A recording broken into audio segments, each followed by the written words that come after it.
참으로 고마우신 우리 아버지 하나님, 이제 우리 사랑하는 성도님들과 함께 하나님 말씀 앞에 있습니다. 그리고 우리 귀한 성도님들과 함께 이 시간 정말 그 말씀을 통해서 또 한 번 우리의 마음을 하나님께로 이끌고 가기를 간절히 소원합니다. 특별히 오늘은 하나님의 마음에 합한 사람이라는 말씀을 우리가 같이 생각하려고 합니다. 이 말씀을 통해서 우리 한 사람 한 사람이 정말 하나님의 마음에 드는 사람 되게 하여 주옵소서. 예수님의 이름으로 기도합니다. 아멘. 네. 우리 사도행전 13장입니다. 20절에서 23절.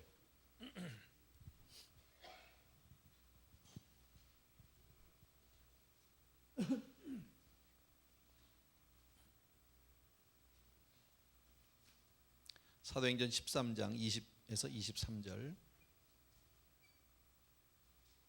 다 찾으셨으면요 같이 한번 읽을까요? 우리 한 목소리로 다 같이 읽습니다. 시작. 그 후에 선지자 사무엘 때까지 사사를 주셨더니 그 후에 저희가 왕을 구하거늘 하나님이 베냐민 지파 사람 기스의 아들 사울을 40년간 주셨다가 패하시고 다윗을 왕으로 세우시고 증거하여 가라사대 내가 이새의 아들 다윗을 만나니 내 마음에 합한 사람이라 내 뜻을 다 이루게 하리라 하시더니 하나님이 약속하신 대로 이 사람의 씨에서 이스라엘을 위하여 구주를 세우셨으니 곧 예수라. 아멘.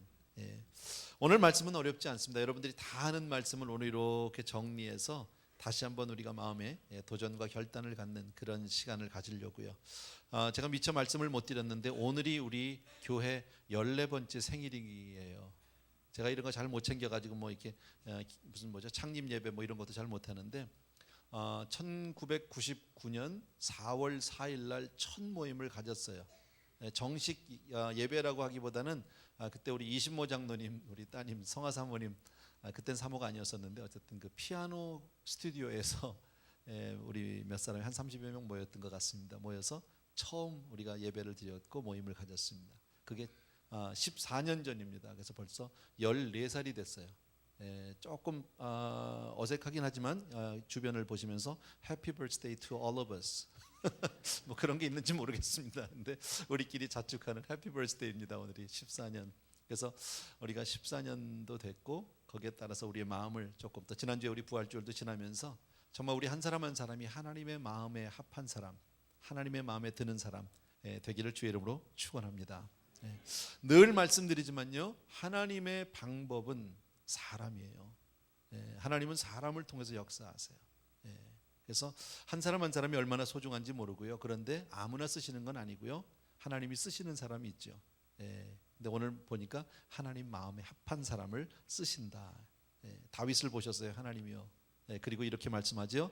내가 이새의 아들 다윗을 만나니 내 마음에 합한 사람이라 내 뜻을 다 이루게 하리라. 뭐 어려운 얘기 아니고요. 다 이해되셨지만 요즘 말로 표현을 한다면 하나님이 다윗을 딱 보자마자 무슨 마음이 드셨어요? 너 내 마음에 쏙 든다. 나 너하고 일할래. 그거죠. 내가 너를 통해서 일할게. 얼마나 감사해요. 우리가 만약에 이런 음성 한번 들으면 우리 죽어도 이 자리에서 까무러치고 죽어도 아무렇지도 않아요. 할렐루야죠. 아멘입니까 여러분? 얼마나 감사한 일인지 몰라요. 하나님의 마음에 든다. 너무 감사한 거죠 여러분. 그렇다고 해서 우리가 아는 대로 다윗의 모든 삶이 다 아름다웠던 것은 아닙니다. 그의 삶 가운데도 부족한 것이 많고 허물이 많고요. 실수도 많았던 사람입니다. 어두운 밤도 있고요. 고통과 환란이 있었어요. 남모르게 정말 밤을 새고 기도로 매달리는 그런 삶도 있었던 거 우리 잘 알고요. 어떨 때는 일부러 미친 척 해야지만 살아남을 수 있는 그런 처지까지도 갔었다. 그렇게 우리가 그냥 객관적으로 혹은 육신적으로 우리가 다윗의 삶을 봤을 때 우리의 삶과 그렇게 많이 다르지 않다라는 것을 알 수 있어요. 그죠? 다윗이지만 그렇게 많이 안 달라요. 이게 우리의 위로고 이게 우리의 소망이죠. 다윗이 그렇게 하나님의 마음에 들었다면 우리도 들 수 있는 줄로 믿습니다. 왜냐하면 성경을 보면 다윗보다 더 순종적이고요, 더 성결하고 더 도덕적이고 그렇죠? 더 의로운 사람들이 얼마든지 있습니다. 그런데 하나님은 그 많은 사람 다 뒤로 하고 다윗 난 네가 내 마음에 들어 이렇게 얘기하셨다. 저는 이 말씀을 이렇게 묵상을 하면서요 어제 계속 하나님의 마음에 든다. 야 이거 정말 보통 사건이 아니야 여러분. 사람이 사람 마음에 들기도 어려워요. 직장 생활하면서 여러분 상사 마음에 드는 부하 직원이 그렇게 쉽지 않아요. 시어머니 마음에 드는 며느리 별로 없을걸요. 쉽지 않을걸요. 나는 자기 없으면 못 살아, 뭐 자기 없으면 나 죽을 거야, 뭐 이렇게 너무너무 사랑해서 살았는데도 살다 보면 그 남편도 마음에 안 들고 그 여자도 마음에 안 들고, 더 심하게는 더 심지어는 내 몸에서 직접 난 자식도 내 마음에 안 들어. 그죠? 부모님도 마음에 안 들고. 사람은 그런 거예요. 그런데 하나님의 마음에 들었다. 옆에 있는 사람 보고 한번 이렇게 얘기해 주십시오. 난 집사님이 내 마음에 쏙 들어요.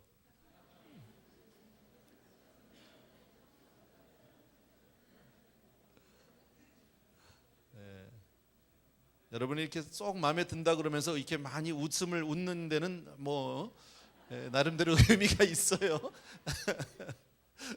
우리가 다 그렇게 마음에 드는 사람이 되었으면 참 좋겠습니다. 어쨌든 우리 사람 마음에도 들어야 되겠지만 하나님의 마음에 쏙 드는 사람, 하나님의 마음에 드는 교회, 나는 그랬으면 좋겠어요. 아멘. 근데 그 삶이 그렇게 어려운 게 아니더라고요. 보니까 우리가 다 알지만 다윗의 삶을 통해서 우리가 이렇게 정리해 보면 다윗의 삶의 항상 중심에, 그의 삶의 항상 중심이 하나님이라는 거예요. 아멘입니까 여러분? 부족한 점이 있어요. 죄도 범하고 실수도 많았지만 그래도 중심이 항상 하나님이더라. 참 고맙지요. 사무엘상 16장에 보면 이런 말씀이 나옵니다. 하나님이 사무엘 선지자를 그 이새의 집에, 다윗의 아버지 집에 보내죠. 이스라엘의 그 이제 차기 왕을 세우기 위해서, 기름 붓기 위해서 보냅니다. 그리고 그 아버지 이새를 만났고요. 그리고 이새에게 아들들을 불러오라고. 그래서 큰 아들부터 쭉 다윗만 제외하고는 다 왔어요. 7 아들이 왔습니다. 큰 아들 딱 엘리압을 보는데 얘야, 물어볼 것도 없어. 인물이 뭐 얘는 됐어. 얘는 뭐 얘 왕 할 수밖에 없는 애. 그래서 거의 기름 부으려고 막 사무엘이 마음 먹었는데 하나님이 툭 치고 들어오셨죠. 야, 아니야. 너 사람을 그렇게 외모로 보지 마. 용모나 신장으로 보지 마. 내가 그를 이미 버렸노라. 왜 버렸는지는 모릅니다.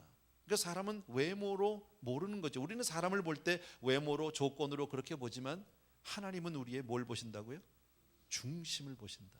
여러분, 이게 좀 두렵고 떨리기도 하지만 사실은 소망인 거예요. 왜냐하면 우리 중에는 어떠한 형편으로, 과거의 어떤 그 환경적인 어떤 그 제약으로 말미암아 남보다 많이 배우지 못한 사람이 있을 수도 있습니다. 그죠? 공부하고 싶었어요. 근데 집이 워낙에 가난해서 다닐 수가 없었어요. 또 혹은 나도 남보다 더 열정적으로 살고 싶은데 타고난 체력이 너무 약해서 정말 하루하루 살아가기도 근근히 힘든 그런 사람도 있을 수 있습니다. 만약에 그런 사람들을 하나님이 외모로 보신다면 아예 예선 탈락이죠. 초반부터 안 되는 거죠. 그죠? 그러나 하나님은 이렇게 외모를 취하시는 분이 아니라 우리의 중심을 보신다. 비록 내가 세상적으로는 좀 부족해요. 많이 배우지 못했어요. 가진 것도 없어요. 지혜도 많이 없어요. 건강하지도 못해요. 등등 여러 가지 제약이 있다 할지라도 내 중심만은 하나님을 향해서 드릴 수 있지 않냔 말이지. 아멘입니까 여러분? 물론 우리가 세상에 가진 모든 조건이나 환경을 무시할 수는 없지만, 그러나 그 모든 것을 뒤로 하고라도 하나님이 쓰시면 되는 줄로 믿습니다. 아멘이다. 하나님이 쓰시면 되는 거예요. 그 마음에만 들면 된다. 근데 다윗이 바로 그런 사람이라는 것이 얼마나 고마운지 모른다. 또 그런 사람 가운데 하나님이 쓰신 분, 성경에 보면은 사도 바울 같은 사람을 우리가 생각할 수 있죠. 우리가 뭐 만난 적은 없지만 성경은 그를 아주 왜소하다, 얼마나 작은지는 모르지만 많이 작았던 것 같아요. 그리고 인물도 별로고, 머리는 벗겨지고, 거기다 말도 잘 못해, 언변도 어눌하단 말이죠. 거기다가 설상가상으로 이 사람은 뭐 했던 사람입니까? 예수 믿는 사람들 쫓아다니면서 핍박하고 잡으러 다니고 죽였던 사람 아닙니까? 하나님을 향해서 항상 아주 그냥 원수짓만 하고 돌아다니는 사람 아닙니까? 가장 조건이 나쁜 사람입니다. 그를 객관적으로 본다면 누가 하나님이 그를 쓰겠습니까? 그러나 하나님은 비록 그가 잘못된 열심이고 열정이었지만 그의 중심을 보셨다라는 거예요. 그가 잘못 알고 지금 정말 거꾸로 복음에 반대하는, 복음을 역행하는 길을 가고 있지만, 그러나 그 중심에 하나님을 사랑하는 그 열심을 보았다는 거죠. 열정을 보았다는 거죠. 그래서 하나님은 그 사울을 택하시고 그를 세우셔서 그를 훈련하셔서 하나님의 사람으로 그를 통해서 엄청난 사역들을 이루신 줄로 믿습니다. 아멘. 그러니까 우리도 내 중심만 바로 세우면 되지 않느냐는 말이지. 나는 저와 여러분이요, 오늘을 기해서 또 한 번 하나님 앞에 바로 서는 자가 되길 주의 이름으로 축원합니다. 우리의 삶의 중심에 늘 하나님을 모시고 살게 되길 주의 이름으로 부탁드립니다. 역대하 16장을 보게 되면 이런 말씀이 있어요.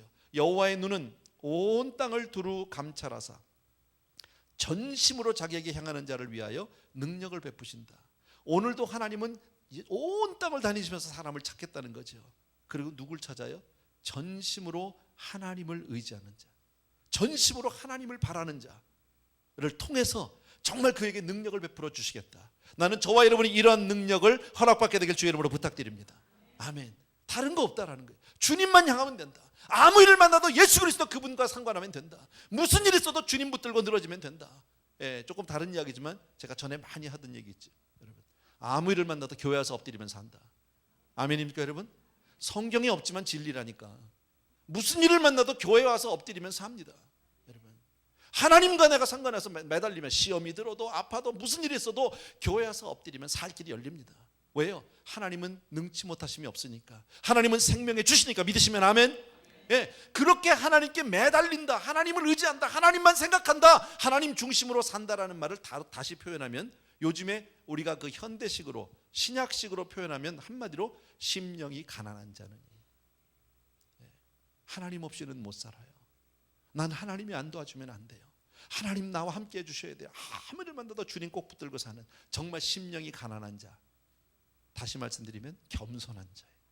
아멘입니까? 이 겸손이라는 게 참 중요한 거잖아요. 하나님이 사울을, 이스라엘의 초대왕으로 사울을 세울 때 정말 모든 면에서 준수한 자를 세웠다고 성경은 얘기합니다. 그러나 정작 사울 자신은 뭐라고 얘기합니까? 난 아니라는 거죠. 나는 그만한 자격이 없다고. 그래서 막 처음에 도망가잖아요. 사람들이 막 몰려서 한번 몇 번 거절하다가 그가 왕으로 세움을 받게 되잖아요. 그리고 왕이 됐다고 해도 얼마나 떨렸을까요? 그게 겸손한 마음이고 가난한 마음이거든요. 근데 그가 왕을 하다 보니까 어떻게 됩니까? 유스트가 됐어. 할만해. 이젠 내가 하는 것 같아. 그 결국 버림받게 되는 결정적인 이유가 뭐예요? 교만이거든요. 하나님 없이 내가 할 수 있다 이거죠. 그래서 성경에 보면 이런 말이, 왕이 스스로 작게 여길 그때에 이스라엘 지파의 머리가 되지 않았습니까? 작게 여길 때, 스스로 겸손할 때. 어떤 경우에도요, 여러분이 세상으로 성공을 하든지 뭐 세상에서 돈을 많이 벌든지 건강 whatever, 항상 하나님 없으면 안 돼요 하고 많이 몸부림치는 사람 돼야 돼요. 하나님 앞에서는 거지같이 매달리는 게 잘 매달리는 거예요. 그냥 세상에 나가서는 그럴 필요 없어요. 그러나 하나님 앞에서는 그냥 주님 붙들고. 근데 사람이요, 그게 쉽지가 않아요. 살다 보면 없을 때, 힘들 때, 아플 때는 매달리기가 그래 어렵지 않아요. 근데 잘 될 때 매달리기 쉽지 않아요. 성공해서 그렇게 매달리기는 쉽지 않아요. 제가 전에 말씀드렸지만 처음에 14년 전에 제가 개척할 때요, 처음에요, 어디를 가야 될지 누가 있는 것도 아니고 참 막막하더라고요. 뭐 신학교를 다녀도 뭐 개척하는 법 이런 과목이 없어요. 답답해요. 그러니까 가긴 뭘 하긴 해야 되는데 어디를 가야 될지, 누구를 찾아가야 될지 아무것도 모르잖아요. 그때 주제곡이 뭐예요? 그게 나는 갈 길 모르니 주여 인도하소서, 어린아이같이 약하니 나를 도와주소서. 내가 그 찬송요 하루에 수백 번 불렀어요. 매일같이요. 주제곡이야. 내가 노래가 좋아서 불렀겠어요? 아니요, 그게 내 마음이니까. 하나님이 안 도와주면 안 되니까. 그게 가난한 마음이거든요. 그리고 막 개척이 됐습니다. 한 분 한 분 성도님이 얼마나 귀한지 몰라. 그러다가 혹시 그냥 주일날 봤는데 지난주에 왔던 사람이 안 나오면요, 내 마음이 막 설교하면서도 얼마나 복잡한지 몰라. 시험이 들었나, 뭐가 내가 잘못한 게 있나, 삐졌나, 뭐 아픈가, 혹시 딴 교회를 갔나, 막 복잡해. 예배 마치면 제일 먼저 그 사람한테 전화하고 막 신방 가고 막 난리가 나는 거죠. 요즘은 괜찮아요. 마음이 안 가난한 거지, 어떻게 보면요. 물론 지금은 그렇게 할 수도 없어요. 한 주일에 결석교인이 한 300명 돼요. 그거 언제 다 쫓아다니겠어요? 쫓아도 못 다니겠지만, 그러나 처음 같지는 않다라는, 그런 면에서 저도 그렇고 여러분도 그렇고요, 우리가 처음 마음으로 돌아가야 돼. 가난한 마음으로 돌아가야 돼. 겸손한 마음으로 늘 하나님 중심으로 매달리는 저와 여러분 되길 주의 이름으로 축원합니다. 야고보서 4장에서 이렇게 말씀합니다. 주 앞에서 낮추라, 그리하면 주께서 너희를 높이시리라. 아멘. 하나님이 높여주실 때까지 기다리십시오. 내가 올라가려고 하지 말고 하나님 앞에 그저 납작 엎드리는 게 바로 그게 지혜인 줄로 믿습니다. 여러분 다 아는 그 예화지만 성 어거스틴이라는 사람이 있는데 그의 제자들이 어거스틴을 찾아왔대잖아요. 그리고 이렇게 물었답니다. 선생님, 정말 우리 기독교인으로서 우리가 꼭 배우고 싶은, 선생님이 우리에게 가르쳐 주시고 싶은 최고의 덕목이 있다면 무엇입니까? 이 제자들은 아주 대단한 것을 기대합니다. 그런데 어거스틴이 잠시 묵상하더니 이렇게 얘기하더랍니다. 겸손이라고 얘기하더랍니다. 너무 맥이 빠졌어. 뭐 대단한 게 나올 줄 알았는데. 그래서 멍하니 있다가 그러면 혹시 두 번째 덕목은 뭐냐고 그랬더니 겸손이라고. 세 번째는 또 겸손이라고. 그래서 그만 물어봤대요. 예, 그만큼 겸손이 중요하더라. 여러분 하나님 앞에는요 정말 낮아지는 자가 복된 사람인 줄로 믿습니다. 예, 세상도 그렇잖아요, 여러분. 예, 선거철만 되면 그 후보자들이 유권자를 향해서 얼마나 절을 잘합니까? 90도 각도로 막 큰절하는 사람도 있고, 뭐 정말 시장 바닥을 헤매고 돌아다니는데요. 당선만 되면 이제는 다 백성들, 국민들 위해 군림하는 왕이 돼버리고 만단 말이지. 그건 가난한 마음이 아니죠. 사람을 이용하는 거죠. 정말 처음부터까지 그렇게 섬기는 사람이 될 수 있다면, 세상뿐 아니라 우리도 마찬가지입니다. 잠언 말씀 우리가 잘 알지만 하나님은 교만한 자를 물리치시고 겸손한 자에게 은혜 베푸시기를 즐겨하시는 줄로 믿습니다. 그래서 우리가 처음으로 기억할 게 뭡니까? 하나님의 마음에 합한 자가 되기 위해서 우리는 겸손한 사람이 되어야 한다. 무슨 일이 있어도 하나님 붙들고 사는 사람이 되어야 한다. 하나님을 내 삶의 중심에 그렇게 모시고 사는 사람이 되어야 할 줄로 믿습니다. 그렇게 살면 하나님의 사랑을 받습니다. 성경에 많은 하나님의 사람들이 있는데요, 제가 그 자료에서 찾아보니까 성경에 다윗이라는 이름이 그렇게 많이 나온대요. 구약에 약 600번 혹은 800번, 정확한 건 모르겠습니다. 자료가 두 가지가 다 다르더라고요. 어떤 건 600, 어떤 건 800이니까 둘 중에 하나겠죠. 아니면 중간선으로 할까요? 한 700 정도로 자를까요? 중요한 건 아니지만 600번, 그리고 신약에 한 60번 정도 나온대요. 근데 성경은 하나님이 우리에게 쓰신 사랑의 편지잖아. 근데 하나님이 그 편지를 쓰는 가운데 얼마나 다윗에 대한 생각이 간절하면 다윗이란 이름을 그렇게 많이 부르셨겠느냐. 이것만 보더라도 다윗이 하나님의 사랑을 받고 있다는 것을 우리는 그냥 알 수 있는 거죠. 또 하나님이 그에게 은혜를 베풀어 줘서 다윗이 시편에 많은 시들을 썼는데 정확하게 73편을 씁니다. 시편은 150편이잖아요. 절반이에요, 거의요. 73편을 쓰는데 그 73편 가운데서 가장 많이 나오는 표현이 뭐냐면 다윗이 나의 하나님, 나의 왕, 이 표현입니다. 항상 다윗은 자기의 삶이 하나님 앞에 있다라는 거예요. 하나님이 심판하시고 나를 다스리신다, 이런 표현들이 늘 많이 나온다는 거예요. 그래서 보면 다윗이 하나님의 마음에 합할 수밖에 없구나.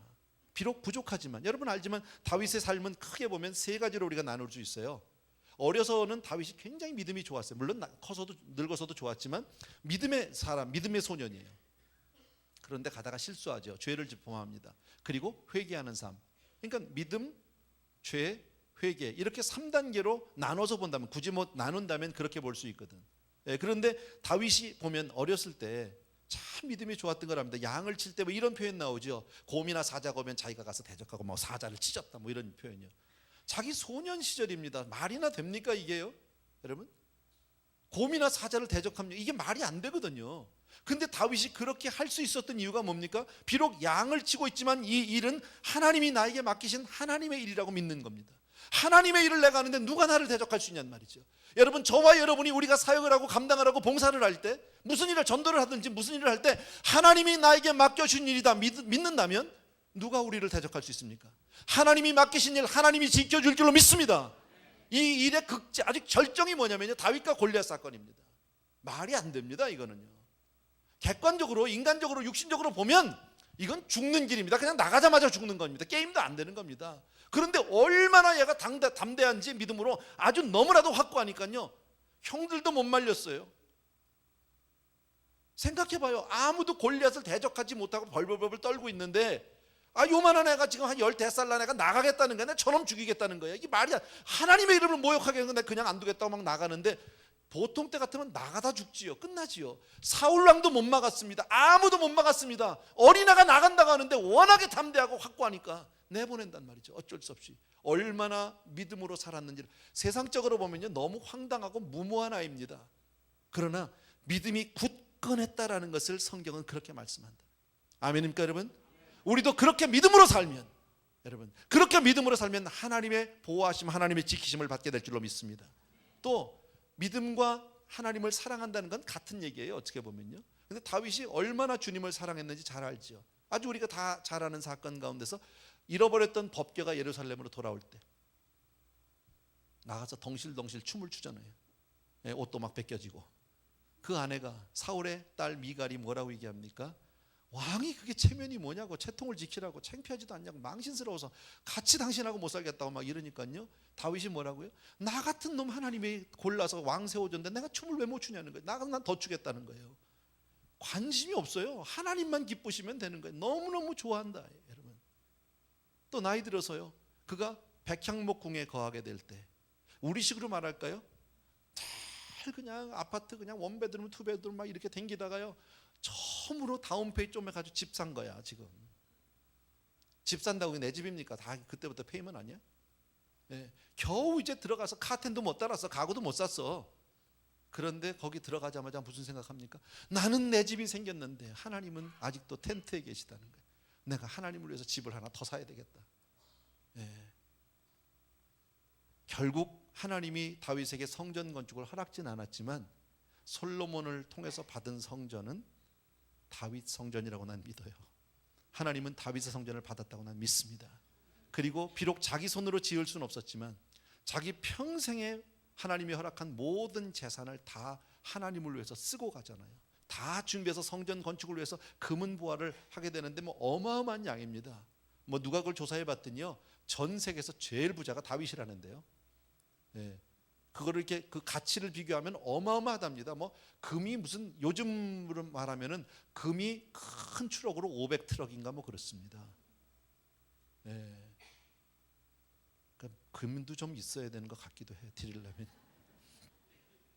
어쨌든 평생에 하나님으로부터 자기가 허락받았던 그 물질을 돌려드리는, 저와 여러분 우리가 받은 모든 것이 하나님으로부터 왔다 믿어지시면 아멘. 아멘. 예, 지금까지 지내온 거 주의 크신 은혜 맞지요? 그런데 나 혼자 그거 깔고 앉았다 가면 뭐하냐 이거예요. 드리고 가자는 거지. 하나님을 위해서 사용하고 하나님 주신 건강도 지식도 믿음 다 사용할 수 있는 저와 여러분 되길 주의 이름으로 축원합니다. 예, 얼마나 감사합니다.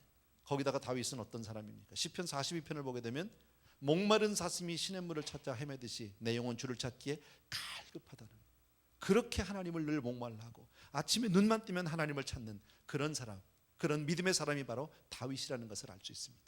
여러분, 우리도 이런 다윗의 믿음의 열심 우리도 좀 닮아야 되지 않겠는가. 14년을 오면서요, 조금 제가 한 가지 목사로서 늘 여러분들에게 죄송한 것은 조금 더 우리가 열정을 가져야 되겠다. 조금 더 우리가 적극적이 돼야 되겠다. 신앙생활 하는데 뭐 어떤 분은 그래, 난 성격적으로 뭐 너무 소극적이라 뭐 그냥 그래서 나 이렇게 열심히 잘 안 돼요. 뭐 이런 분들도 없지 않아 있어요. 또 어떤 분은 그래 좀 시시하게 신앙생활 하는지도 몰라요. 근데 그분을 가만히 보면요, 다른 일은 안 시시해.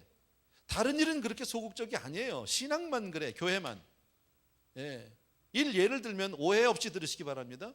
골프를 치는데 핸디 하나 줄이려고 레슨 받지요. 아침 저녁으로 레인지 가서 그 공 때리고 앉았지요. 그리고 그것도 안 되니까 클럽 새 거로 바꾸죠. 돈 들여가지고요.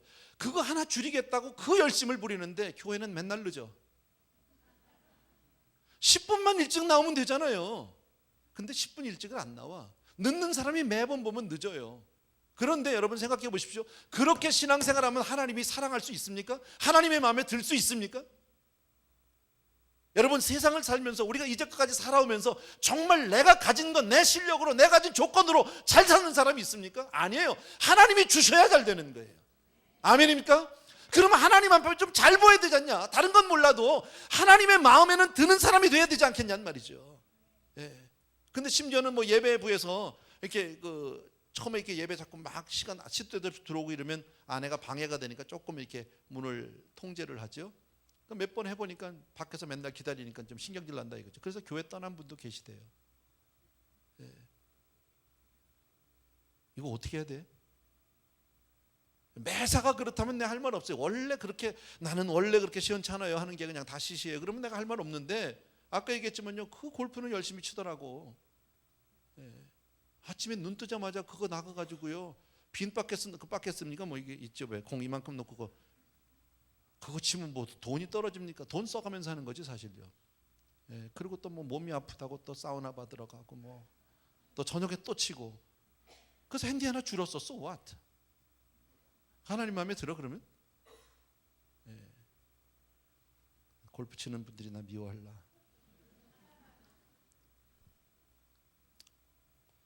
난 아직도 이해는 안 돼요. 날 보고 와서 어떤 목사님은 그래요. 목사님 골프 치라고. 나이 드신 분이 지난번에 오셨던 어느 목사님이 나한테 그러더라고요. 목사님 골프 치세요. 그래서 속으로 이 사람이 또 뭔 얘기를 하려고 그래. 속으로 이제 경계하고 있었어요. 그랬더니 그거 쳐야 된대요. 그거 쳐야 된다고 그래서 속으로 너나 치세요 그러고 말았는데 난 정말 이해가 안 돼. 요만한 공 하나 치는데 뭔 작대기가 그렇게 많어. 너무 이거는요 컨트라스트가 심해요. 내가 볼 때는요 요만한 공 치는데 웬 그 넓은 잔디밭을 다 써야 되고요. 거기다 또 잔디밭 그 넓은데 구멍은 요만 홀은 요만하게 하나 파놓고 거기다 그거 좀 크게 뭐 연못만하게 파놓으면 안 돼? 그냥 아무데나 이렇게? 그렇게 어렵게 해서 집어넣었으면 넣어놓고 놔두지 왜 또 꺼내 그걸? 뭐 어쩌라고 그래가지고요. 그게 내 생각이야. 무식한 소리 했어요. 용서하세요. 골프 칠 일은 없을 거예요 나는요. 자 어쨌든 다윗이 그렇게 믿음의 열정도 있었고 열심도 있었고 그런 순수한 열정이 있었지만 그도 우리와 똑같이 허물이 많았던 사람, 어쩌면 우리보다 좀 더 심했던 사람이 아니냐는 말이죠. 마태복음 1장에 보면 다윗은 우리아의 아내에게서 솔로몬을 낳고라는 규절이 있습니다. 우리가 잘 아는 규절입니다. 그죠? 아브라함은 이삭을 낳고 이삭은 야곱을 낳고 그러면 다윗은 솔로몬을 낳고 그러면 안 됩니까? 그걸 뭘 굳이 밝히냔 말이야. 그잖아요. 그럼 뭐하러 밝혀요? 최 목사가 김 장로님 아내에게서 아들을 낳고 여러분 웃지만요 가슴 아픈 일 아니야. 정말 영원히 씻을 수 없는 죄예요. 그리고 그런 죄로 말미암아 결국 우리아를 죽였고 그 남의 아내를 취했고 그리고 솔로몬을 얻은 죄인이다라는. 어쩌면 저와 여러분은 다윗처럼 그런 죄를 범하지는 않았을지도 몰라요. 그러나 내 안에 감춰진 죄 있잖아요. 아직 드러나지 않은 죄 있잖아요. 그건 어떡할 거예요? 교회를 수십 년을 다니면서 아직도 욕심과 탐욕의 노예로 질질질 끌려다니고 있지는 않느냐는 말이지. 여러분 뭐가 다르냐는 거죠.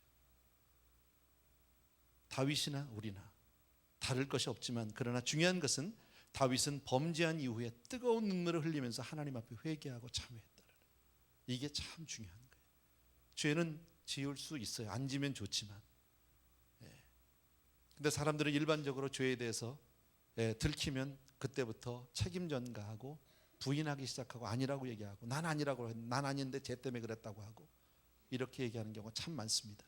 근데 다윗은 그렇지 않더라라는 겁니다. 다윗처럼 우리도 회개해야 된다. 다윗의 회개를 보면 크게 두 가지를 볼 수 있습니다. 첫 번째는요, 시편 51편에 이런 규절이 있죠. 내 어머니가 죄 중에서 나를 잉태하였나이다. 이런 규절이 있습니다. 내 어머니가 죄 중에서, 이 얘기는 뭐 우리 어머니가 불륜으로 나를 낳습니다 이런 겁니까 지금? 자기 어머니 원망하는 겁니까 지금? 그런 거 아니에요. 이 말은 내가 지금 이렇게 죄를 진 것은 갑자기 충동적으로 일시적으로 어떻게 저 여자 때문에 얼마든지 책임 전가할 수 있죠. 내가 저녁 때 내가 나갔는데 발코니에 나갔는데 이 여자가 왜 마당에 나와서 뭐 샤워를 해 도대체. 이건 이 여자의 의도가 이상한 거 아니냔 말이지. 그잖아요. 그 여자가 나를 분명히 이렇게 꼬시려고 그러는 거지. 원래 목욕은 집안에서 하든지 해야지 왜 밖에 나와서 목욕을 해? 어떻게 하라는 거야 그럼 날 보러? 뭐 이렇게 하고 나갈 수 있잖아요 얼마든지요. 그러나 다윗은 그렇게 얘기하지 않았어요. 다윗은 뭐라고 얘기합니까? 나는 정말 내가 우리아의 아내를 취한 이 범죄는 우연한 것이 아니고 충동적인 것이고 어쩌다가 일어난 일이 아니라 내 안에서 이 죄의 본성이 오랫동안 감춰지고 드러나지 않은 그 죄의 열매라는 거예요. 내 죄라는 거예요. 다른 사람 때문에 그렇게 된 것이 아니다라는 겁니다.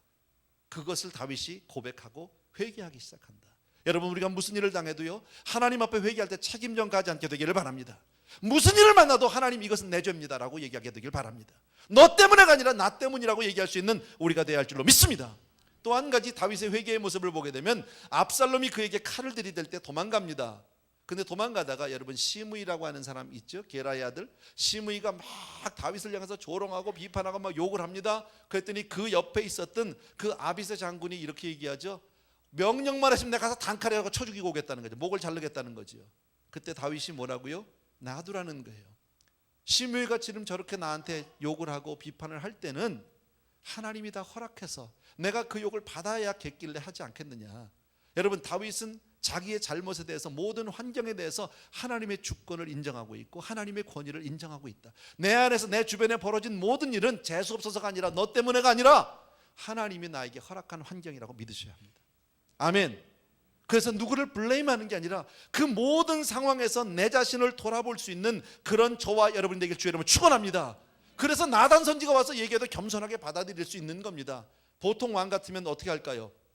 내가 언제 그랬냐고, 증거대라고, 당신이 뭔데 그러냐고, 이게 무슨, 저놈을 당장 감옥에 가둬라, 이렇게 나와야 되는 거죠. 그런데 그 나단 선지의 앞에서 그냥 무릎 꿇고 하나님께 회개로 들어가는 그 모습을 볼 수 있다. 정리하려고 합니다. 여러분, 다윗을 보면 그렇게 남다른 지혜가 있었던 사람이라고 생각들지는 않습니다. 남보다 용모가 좋았던 것 같지도. 왜? 자기 형제들이 사무엘 선지가 와서 그 이스라엘의 차기 왕을 뽑는 자리에 후보에도 못 꼈어요. 그죠? 어쩌면 부족한 사람입니다. 또 그의 삶 가운데 잘못도 많습니다. 간음, 살인, 간접살인이지만 살인이죠. 그 다음에 교만죄도 있습니다. 나중에 자기가 왕이 된 다음에 인구조사하다가 하나님 앞에 혼나는 적이 있죠.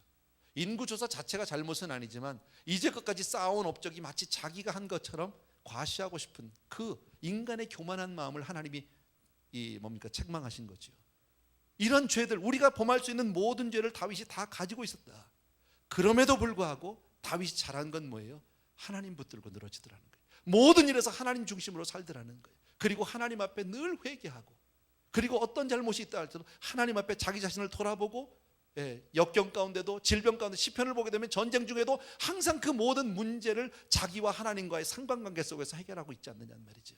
이렇게 무슨 일을 만나도 항상 하나님 앞에 중심을 드리는 사람을 하나님은 마음에 든다라고 얘기합니다.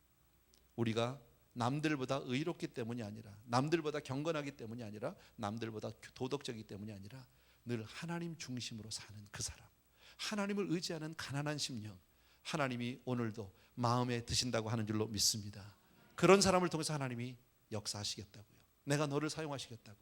그래서 저와 여러분이, 우리 교회가 하나님 앞에 그렇게 쓰임받게 되기를 저는 소원합니다. 아멘. 이 시간 우리 같이 그런 마음을 가지고요, 찬양을 하나 드리고 싶습니다.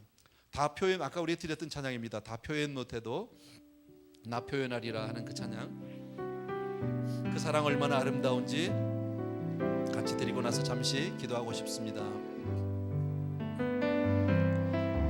나 표현 못해도 나 표현하리라. 다 고백 못해도 나 고백하리라.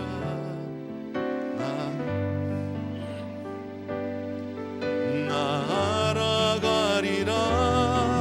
다 닮지 못해도 나 닮아가리라. 다시 한번, 다 표현 못해도, 다 표현 못해도 나 표현하리라. 다 고백 못해도 나 고백하리라. 다 할 수 없어도 나 알아가리라. 다 닮지 못해도 나 닮아가리라. 그 사랑 얼마나 아름다운지, 그 사랑 얼마나 날 부욕해 하는지, 그 사랑 얼마나 크고 놀라운지를, 그 사랑 얼마나 나를 감격하게 하는. 다시 한번 마무리 처음부터. 다 표현 못해도, 다 표현 못해도 나 표현하리라. 다 고백 못해도 나 고백하리라. 다 할 수 없어도 나 알아가리라. 다 닮지 못해도 나 닮아가리라. 그 사랑 얼마나 아름다운지,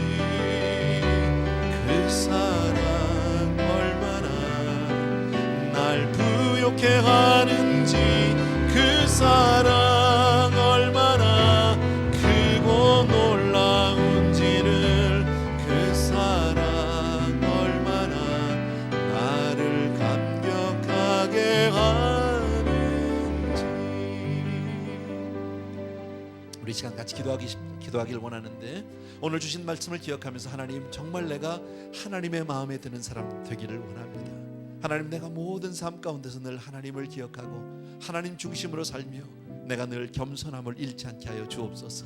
그리고 혹간 내 삶 가운데 하나님 앞에 부끄럽고 잘못한 것들 허물이 있다면 바로바로 회개로 나가 하나님 앞에 내 모습을 놓고 또 한 번 하나님을 붙드는 우리가 되게 하여 주옵소서 하는 마음으로 이 시간 같이 한 목소리로 기도하겠습니다. 같이 기도합니다. 사랑하는 내 아버지 하나님, 오늘도 우리 사랑하는 성도님들과 함께 기도합니다. 주신 말씀을 기억하면서 하나님, 우리가 그렇게 살기를 원합니다. 하나님의 사람으로 우리가 그렇게 붙들려 살기를 원합니다. 하나님 마음에 정말 참되는 사람이 되기를 원합니다. 사람 마음에 들기도 어려운 하나님 앞에 우리가 얼마나 아름다운 사람이 되기를 원합니다. 하나님은 다른 것이 아닙니다.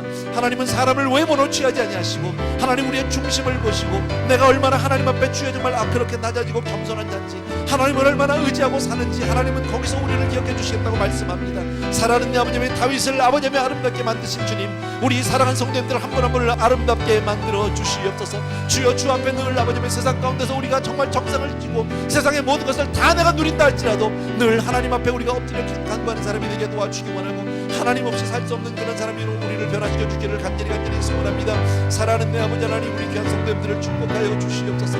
오늘 우리가 정말 다시 한번 결단합니다.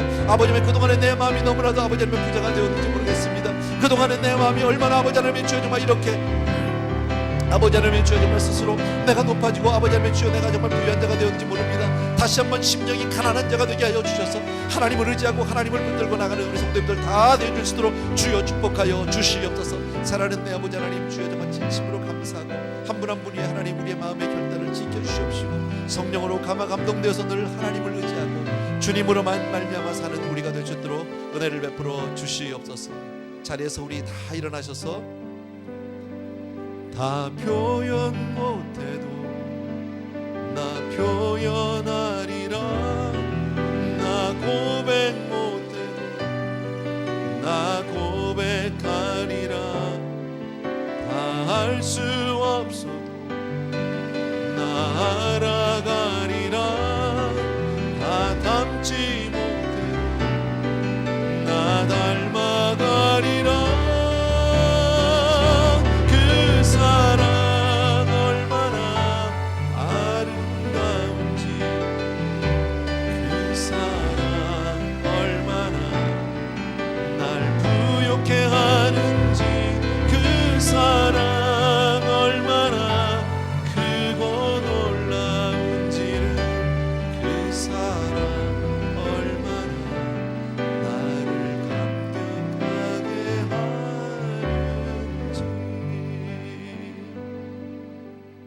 사랑하는 아버지, 정말 우리 그렇게 살고 싶습니다. 이 세상 가운데 내가 어느 곳에 정말 어떤 삶을 산다 할지라도 심령만큼은 가난한 자가 되어서 하나님을 꼭 붙들고 주 없이 살 수 없는 사람으로 하나님 앞에 서게 되기를 간절히 소원합니다. 다른 건 몰라도 세상 가운데서는 혹시 실어버린 바 된다 할지라도 하나님의 마음에 드는 사람으로 서게 되기를 원하고 그런 교회로 서게 되기를 소원합니다.